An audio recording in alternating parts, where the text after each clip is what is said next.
Welcome!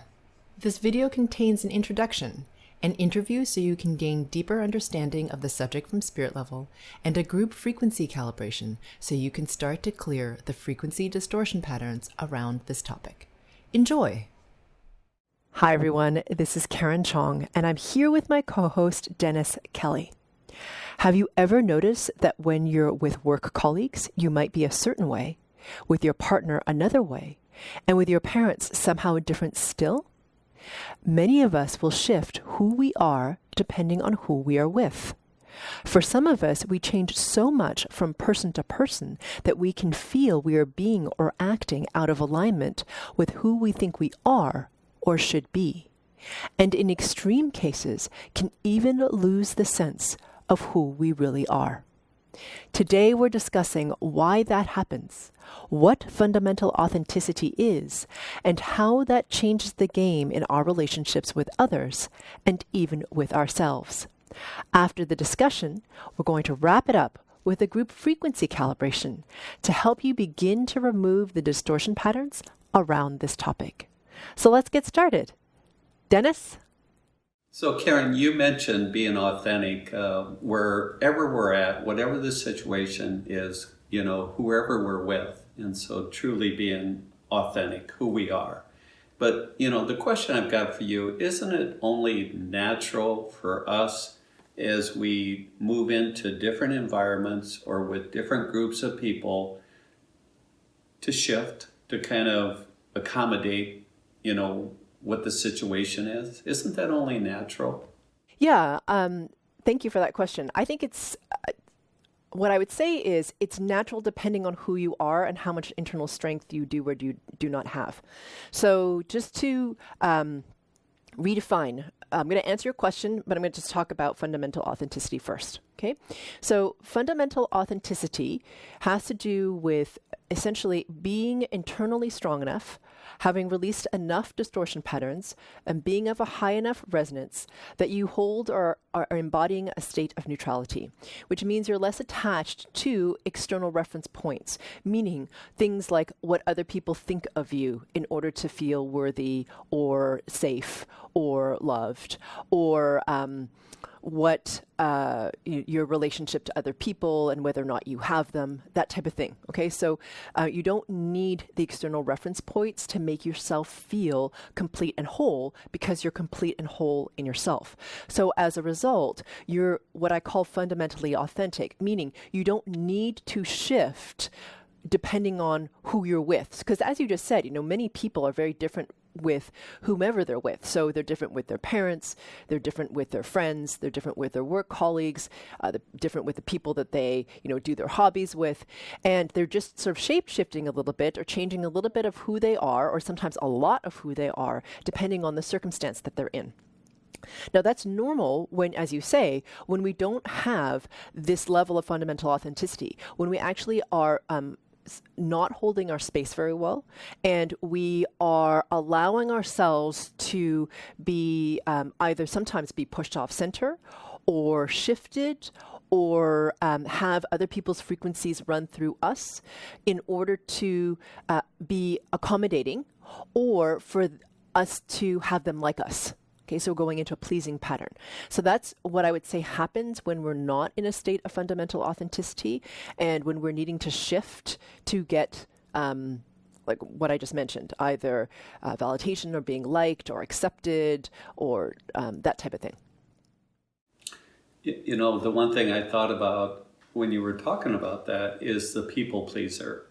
And I certainly have those traits. And so I can tell when I start to kind of sacrifice myself for the sake of making sure that everybody is okay, or feels safe, or feels secure, or whatever that is.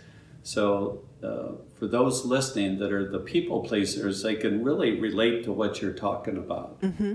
Yeah. And I would say that, for a lot of people, like yourself, the people pleasers, one of the massive distortion patterns you have is that you're uncomfortable with making people uncomfortable, or having them be uncomfortable. So when people are uncomfortable, you don't like it. You get a little agitated and a little stressed, and actually some of you, and you used to sorry, Dennis, I'm outing you a little bit, but you used to do this yourself, is you take on their discomfort to try to fix it. Right, so you take on that perceived discomfort with the situation and pull it into your frequency field in an attempt to make everything okay, right? To make everything feel like everyone's getting along, that everything's okay, it's safe, no feathers are being ruffled, that type of thing. So I don't know if that sounds familiar to you, but that's one big thing that happens a lot when people haven't released distortion patterns. Another thing that happens a lot too is that there is a very strong rule set about what makes a good person, you know, for different people through their lineage or their cultures, where, you know, being a good person means that they have to accommodate other people to the sacrifice of themselves. Okay, so meaning that they're going to make sure that everyone else is feeling good, right, in order for them to feel good, because that's what a good person does. They accommodate everyone else. So there's a large level of sacrifice for some people, not everybody, but for some people, it's actually quite exhausting for them. They feel physically tired. They feel like they're not acting like themselves. They can all go into self-loathing sometimes. So, I mean, that's an extreme example. And other people just start to feel like not so good about how they are with others, right? Or they start to feel depleted around certain people, the ones they shift a lot around, okay? Because what will happen is people will start to press their frequencies into you, like all the stuff they don't want to handle, in order for you to basically take them on so they don't have to deal with them. And that makes you feel bad. So, you know, really to be authentic and to be able to hold that and to be that in a very natural state. It's not like you're trying to force being authentic. No. It's just like from a very natural state, you know, you've released enough distortions or patterns that, you know, I can be comfortable whatever this situation is. And that's right. So that's right. What I was wondering about is, it seems to me that the first step is just the awareness. And I know in doing this work, I have become more aware of my behavior around others. Mm-hmm. And I can tell when I'm starting to allow myself to kind of, you know, exactly what you were saying, to start to take on someone else's discomfort or someone else's concerns or whatever that might be. So that awareness is kind of that first step in really, truly understanding how important it is to release these distortions so that I can be authentic. Yeah. Yeah. Fundamental authenticity, as you say, is something that is natural to us. That's why I call it fundamental authenticity, because it is your nature. So let me just get back up.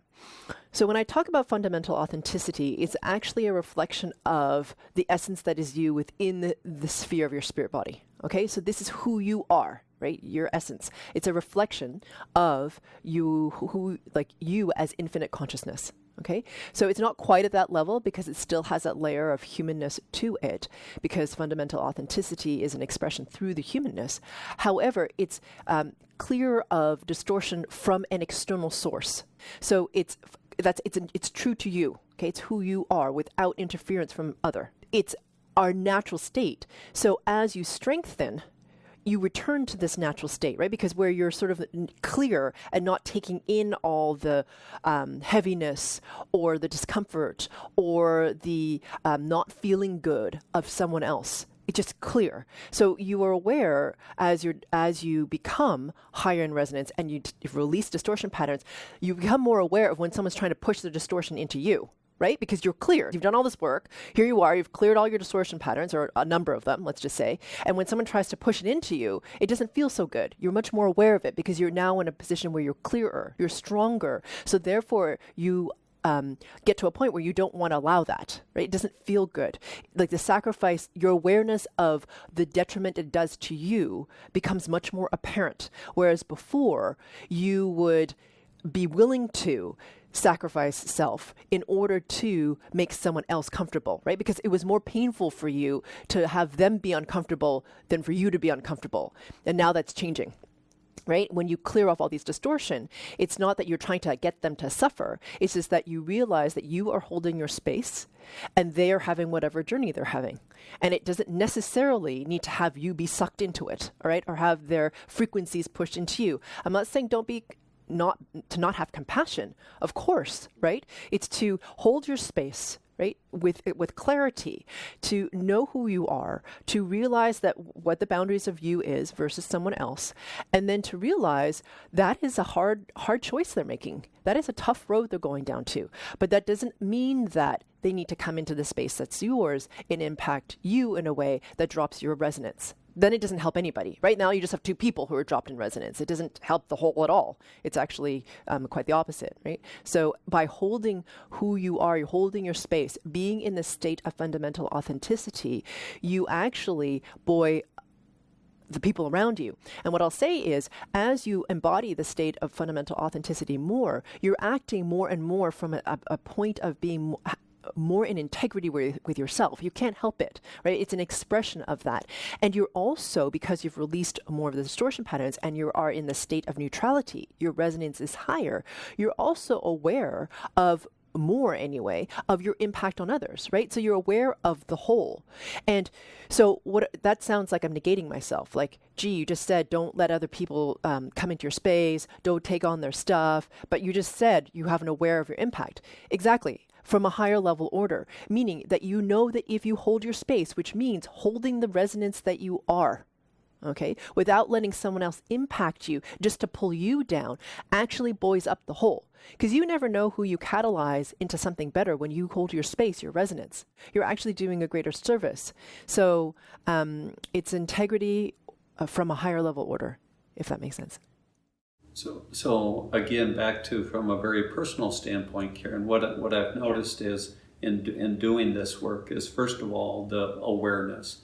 Is that I think a lot of people probably listening today are not even aware of how much shifting they are doing. Yeah. You know, as they move into different situations or with different people, whatever that might be. So to me, that is number one, is just that awareness. The second thing is, you know, to continue to do the work. It's, you know, it's all about, you know, that personal situation. And so the other thing I've noticed is, as I've grown with this, is that I become more of a observer. So yeah. I move into a group or a conversation or whatever. I can, like you say, be neutral, kind of hold my space, but just observe. And observe the situation, observe, you know, whatever that other person or environment or whatever it is, just, you know, like you say, be neutral and allow it to be what it is without trying to be the fixer or trying to be the, you know, I'm in control of this situation. So it's really, it turns into a little game when you know, as you get into this and you become aware. But I'll tell you what, it's a wonderful feeling as you grow with this and become more confident and become more aware of the situations. Yeah. And I'd say that to your point about holding neutral, there is a tremendous gift in neutrality. Okay, people don't really understand this.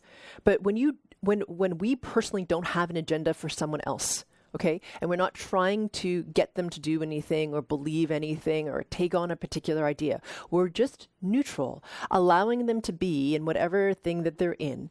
That freedom doesn't exist very often.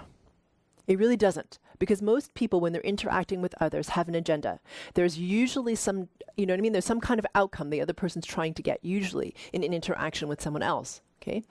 And when you offer the opportunity of a neutral space to someone, they get to be and have the freedom to choose what they want to be in that moment. That is an opportunity, because in that freedom, they have a lot of choice. They can stay where they are and perhaps maybe observe that later to themselves, like, wow, I didn't realize that I was doing that. I mean, not really with any interference on your part, you're just holding neutrality. Like, they have a chance to self-reflect potentially. They also have the chance to change because they realize, I don't like what I was just doing just now, or whatever it is. But you allow them that opportunity because you're not trying to force anything. That is an extremely powerful gift to give somebody.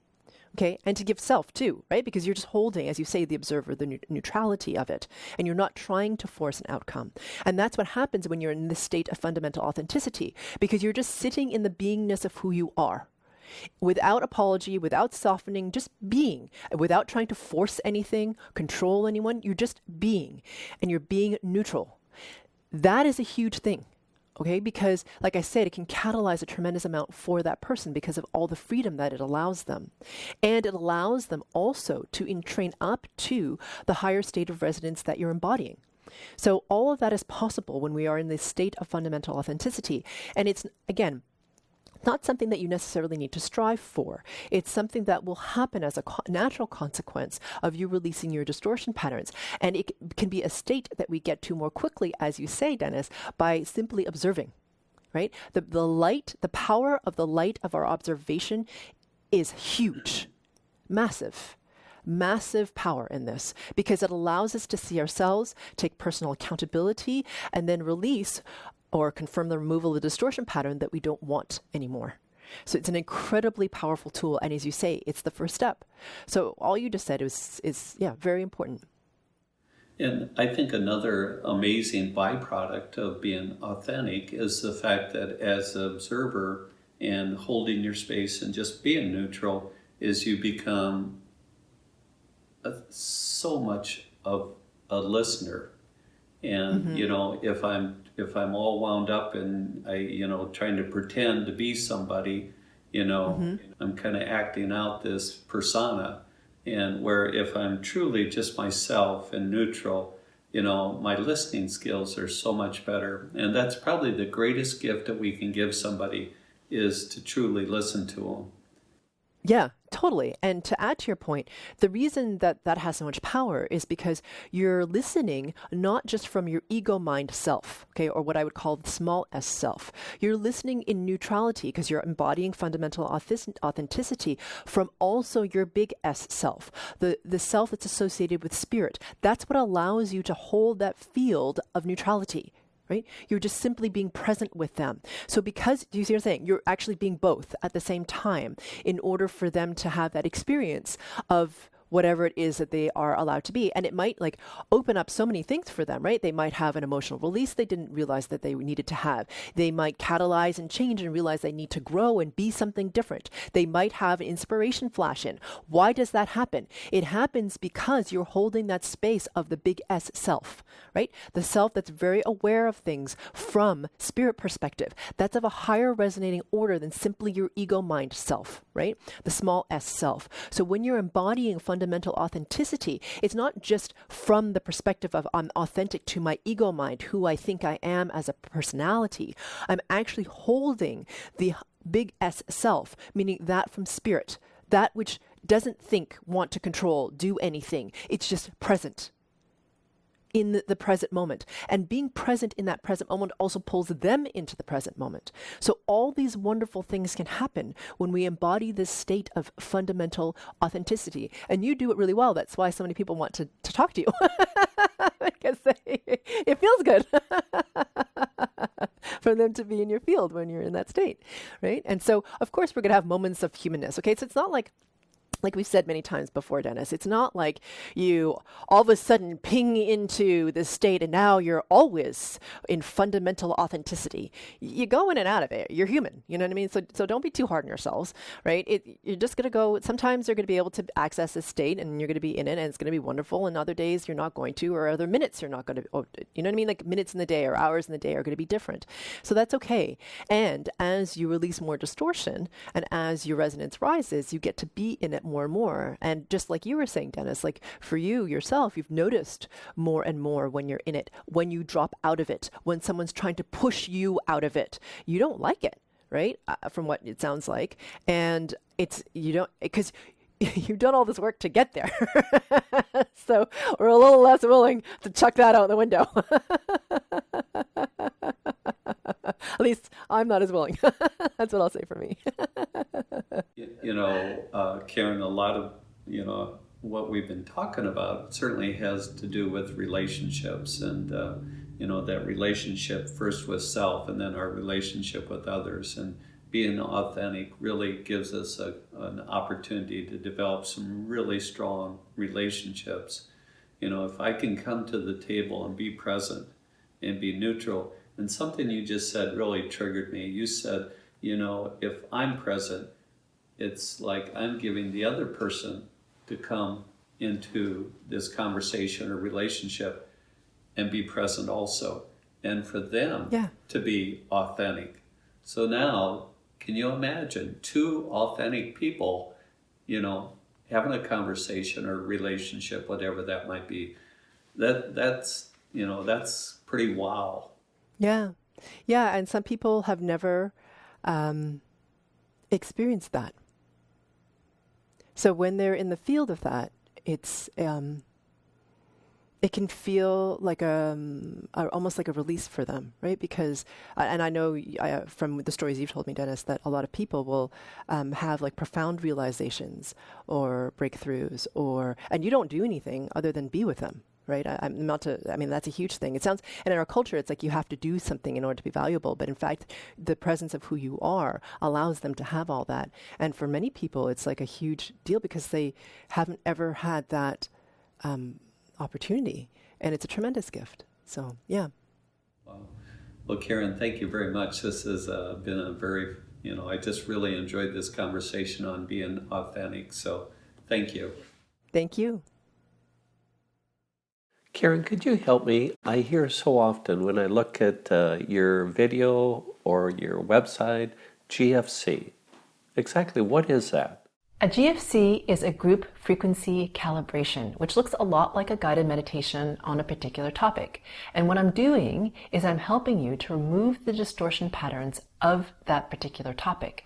And because you're coming together as a mastermind in a group to connect to pure source even more and to clear the distortion patterns of this particular topic, what happens is a tremendous amount of momentum starts to happen because of the energetic of the entire group. And each individual is able to move faster and ascend higher than they could have on their own.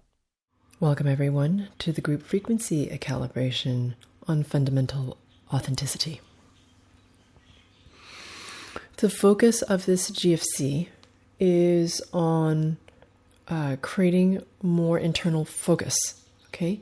So meaning clarifying the spirit body and the space within the spirit body. As you know from the watching of the episode, the more frequency work you do, the more able you are to hold fundamental authenticity because you will have released more distortion and you're internally much more stable and strong. So this is the beginning of helping you to expedite that process.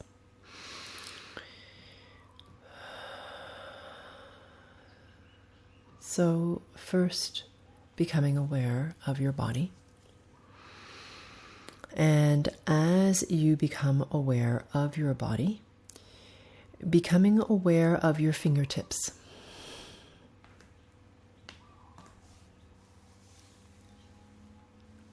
Good. Yeah. And now please become aware of the points of your elbows. Okay, so if you were to bend your arm, it would be the pointy bit that sticks out the most.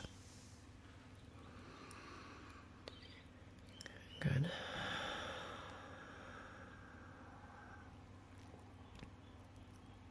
Yes.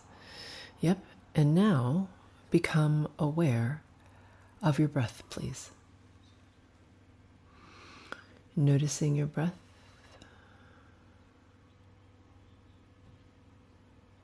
Without changing it. Just how it is today, in this moment.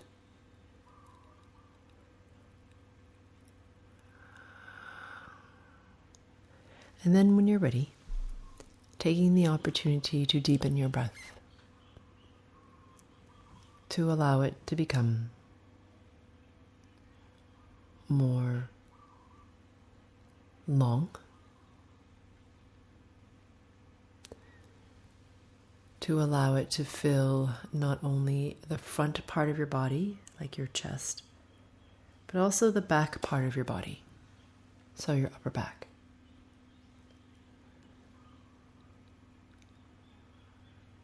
And noticing if you can allow your breath to sink deep into your lower belly.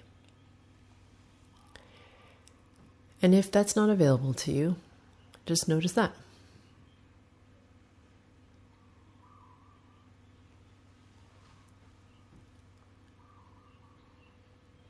Good. And now please become aware of your surroundings. Yep.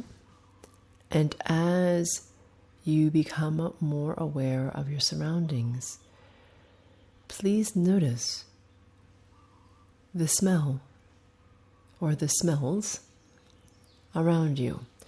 So we habituate to smell very quickly and we don't notice it. So you're going to imagine that you're in your environment for the first time. Okay? So this is new. So you notice the smell of the laundry detergent on your clothes, or perhaps your lotion. Perhaps you are aware of smells that are further away, like cooking that happened a little while ago, or coffee that has been brewing. Whatever it is, just notice the smells. Perhaps the smell of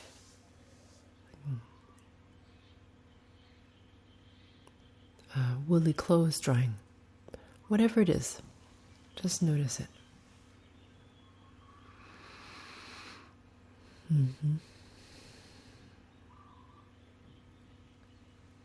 Good. And now, please notice the quality of the light, either with eyes closed, if you can feel the light, or open, if you prefer to physically look at it. And if you prefer to do both at the same time, open your eyes. Just noticing the quality of the light. Even if you're sitting in semi-blackness, there is a quality to that light as well. Just noticing.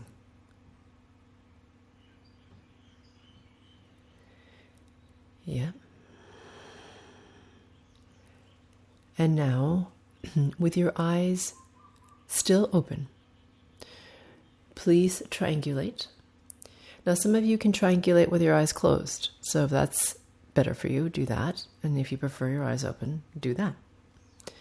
For those of you who are new, triangulating simply means becoming aware of 3 inanimate objects in the space around you.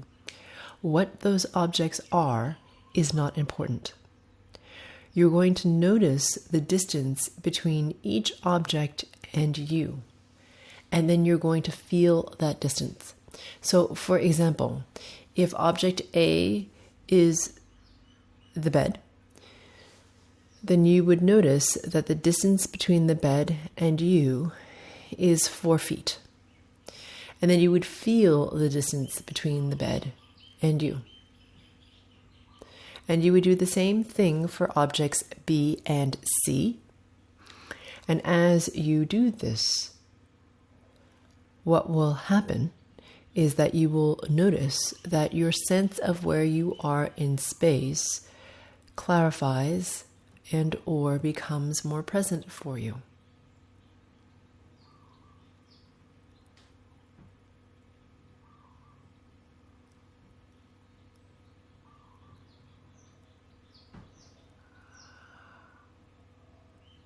Yeah.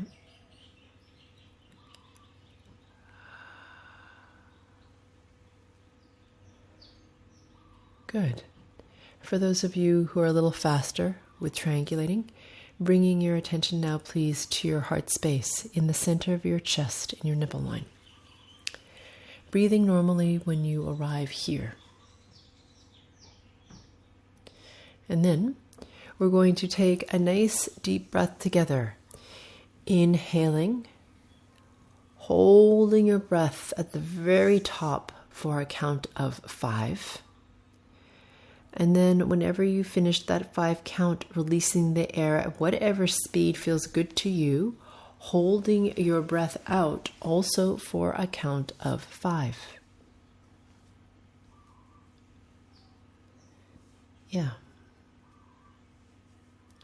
And while we wait for the mastermind to coalesce, please note that I'm working on you at the group and the subgroup level, and that I often work in silence.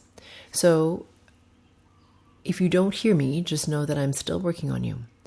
It doesn't benefit you if I make noise, physical noise, when I'm working at that frequency level. It just drops the resonance. I also do make noise. So you might hear me hum or yawn or exhale sharply. And typically I've noticed that that happens when I'm clearing distortion patterns that are lower, denser, or stickier.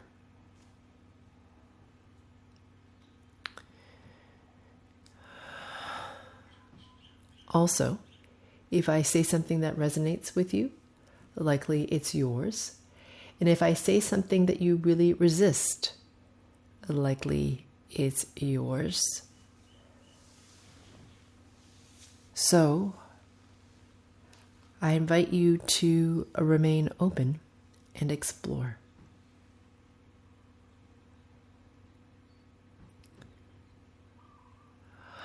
There we go. So now that the mastermind is coherent, let's ask ourselves the following question. How can I become even more aware of my connection only to pure source? And that question, again, for those of you who are new, is how can I become even more aware of my connection only to pure source?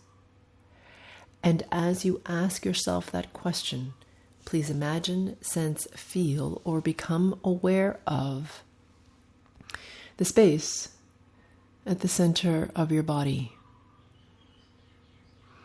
And as you imagine this space, it's surprisingly vast. And at its very center is a brilliance that you either see or feel that starts to intensify because you have your attention on it. And as it intensifies, it expands outwards through all of your cells,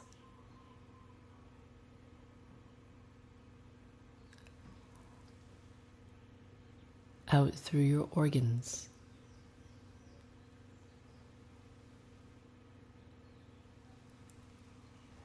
through your bones,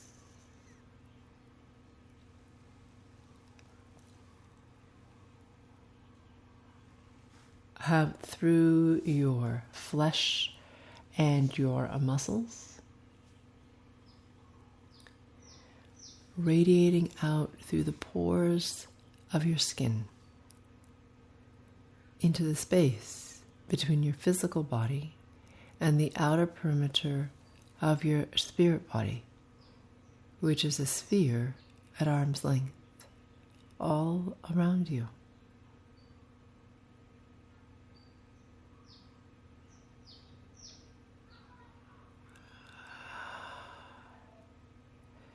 Please become very aware of or imagine the brilliance within the sphere.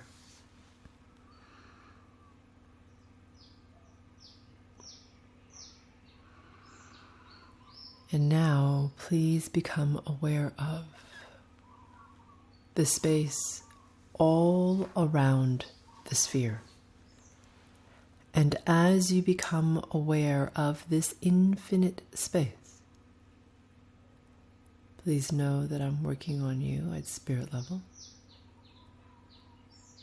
to increase your frequency resonance, irrespective of where it began.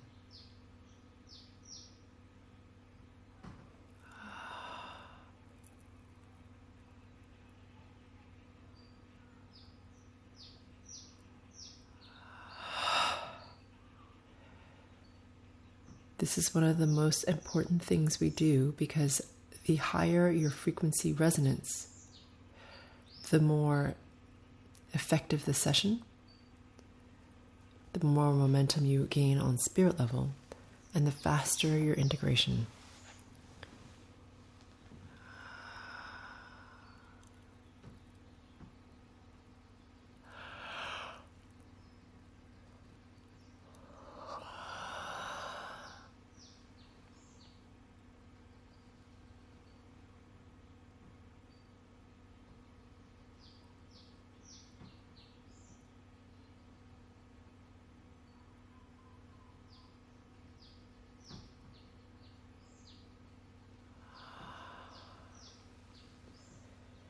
Yeah. Good. Becoming aware, please, of your entire spine, from the tip of your tailbone all the way up into your skull. Mm-hmm.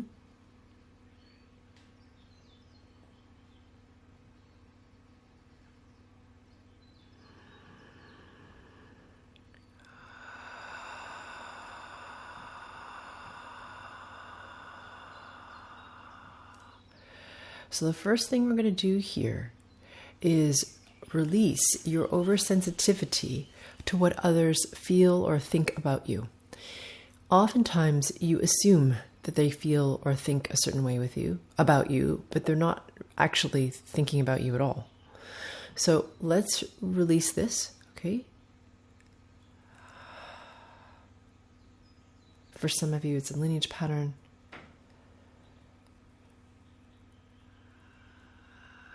There's a very small subgroup of you that, quite frankly, you have something else in you, an entity in you. So it's how you see other people or how you believe they feel about you is colored by that. Okay? So for this very small group of people, helping you with the release of the entity.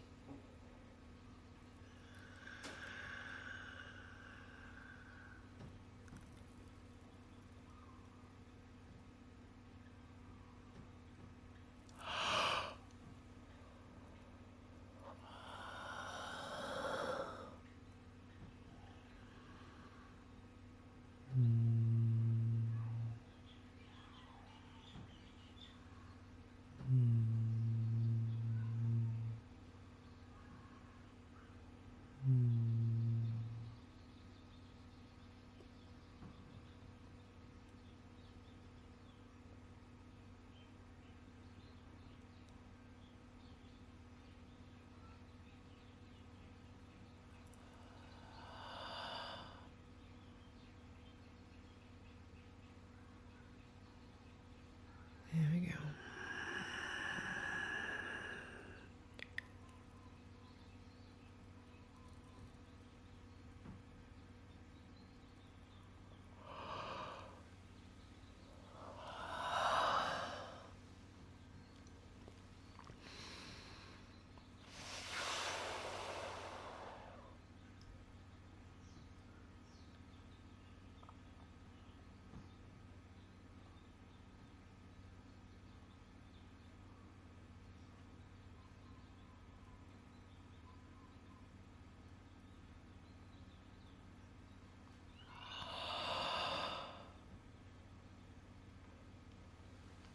Yeah.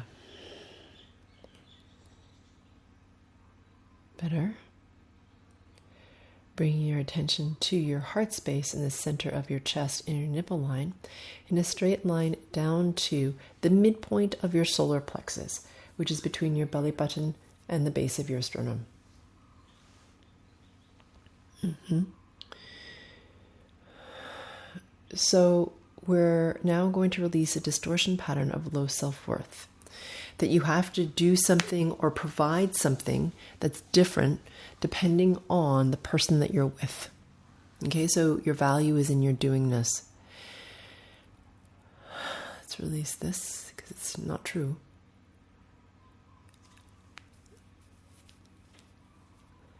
And it forces you to sort of shapeshift for different people. Okay, with this running, it's very difficult to not shapeshift if you're having this running.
Yeah.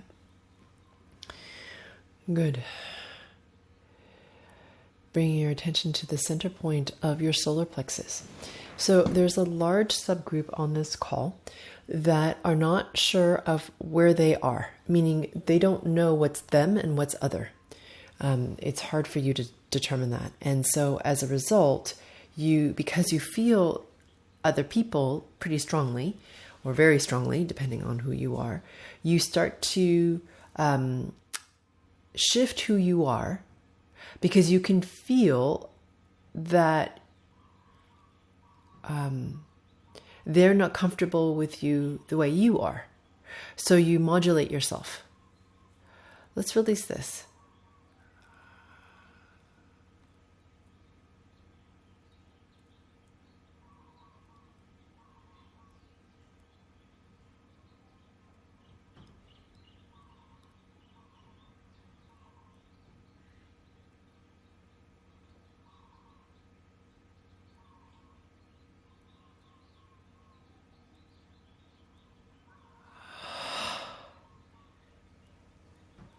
Mm-hmm.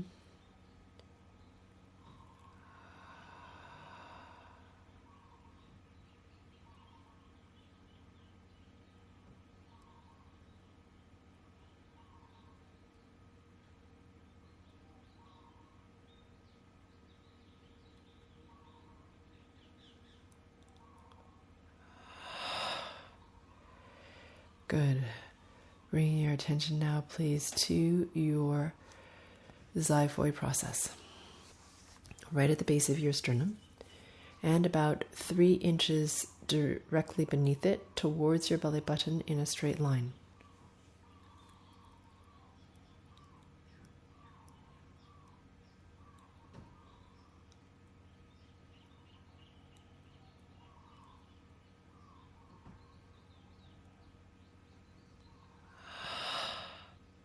Good. We're just clearing out, resetting your pain body. And then we're integrating that cleared out, clean pain body to the new, higher resonating version of you. If not, what happens as you detox, integrate, is you keep bumping up against the pain body with the memory of you before all this work was done, which makes things slower and harder than it needs to be. There we go. Good. This brings us to the end of this session. I look forward to working with you on the next GFC. These GFCs help people release distortion patterns. It's my sincere hope that you benefit profoundly from this series, which is why I spend so much of my personal resources creating these as my gift to the world. If a GFC topic resonates with you, often more work that can be provided in this one GFC is needed to really clear or loosen deeply held distortion patterns in areas that are sticky. Because these patterns are like layers of an onion, usually there are multiple layers to individual topics.